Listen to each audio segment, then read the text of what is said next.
জুলাই বিপ্লবে আহতদের কর্মসংস্থানের উদ্যোগ নিয়েছে স্বরাষ্ট্র মন্ত্রণালয়। পুলিশের বিভিন্ন ইউনিটে প্রথম পর্যায়ে ১০০ জনকে কাজ দেওয়া হবে বলে জানিয়েছেন স্বরাষ্ট্র উপদেষ্টা।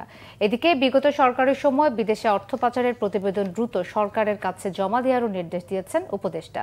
স্পেশাল ব্রাঞ্চ ও সিআইডি কার্যালয় পরিদর্শন শেষে এসব কথা বলেন তিনি। আরও জানাচ্ছেন দীপন দেওয়ান।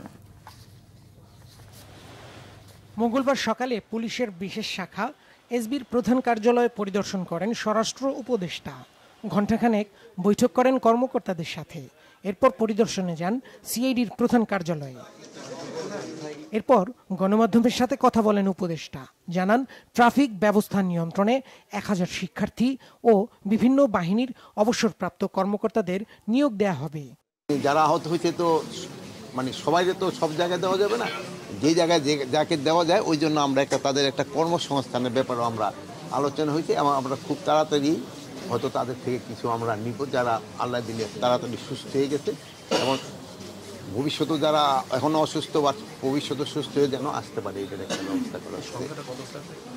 আমরা আপাতত আমরা ১০০ দিয়ে শুরু করতেছি, পরে হয়তো এই সংখ্যাটা আস্তে আস্তে বাড়াবো। প্রায় ১০০০ ছাত্রদের আমরা এই ট্রাফিক নিয়োগের জন্য আমরা একটা প্রপোজাল পাঠিয়েছি। আমরা এই পর্যন্ত ৪০০ জনের মতো নিয়েছি। প্লাস আমরা আরেকটা প্রপোজালও আমরা পাঠিয়েছি, যেমন রিটায়ার্ড আমাদের police, BGB, Ansar, army, navy, এয়ারফোর্সে থেকে তাদের থেকে কিছু রিক্রুট করে এই ট্রাফিক ডিউটিতে লাগানোর জন্য। স্বরাষ্ট্র উপদেষ্টা আরও জানান, অন্তর্বর্তী সরকার গঠনের পর যারা দেশ ত্যাগ করেছেন এর নেপথ্যে যারা ছিল তাদের ব্যাপারে তদন্ত হচ্ছে বলেও জানান তিনি। বিগত সরকারের বড় সমস্যা ছিল মানি লন্ডারিং।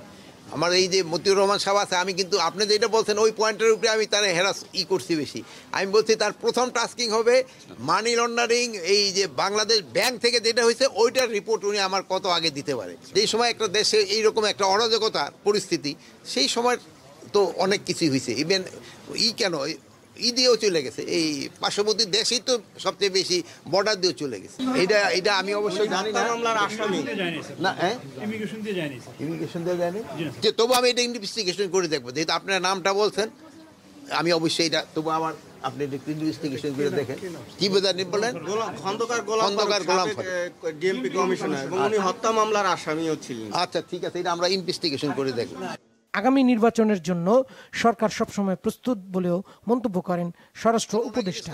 যত তাড়াতাড়ি। দীপন দেওয়ান, বাংলা ভিশন, ঢাকা।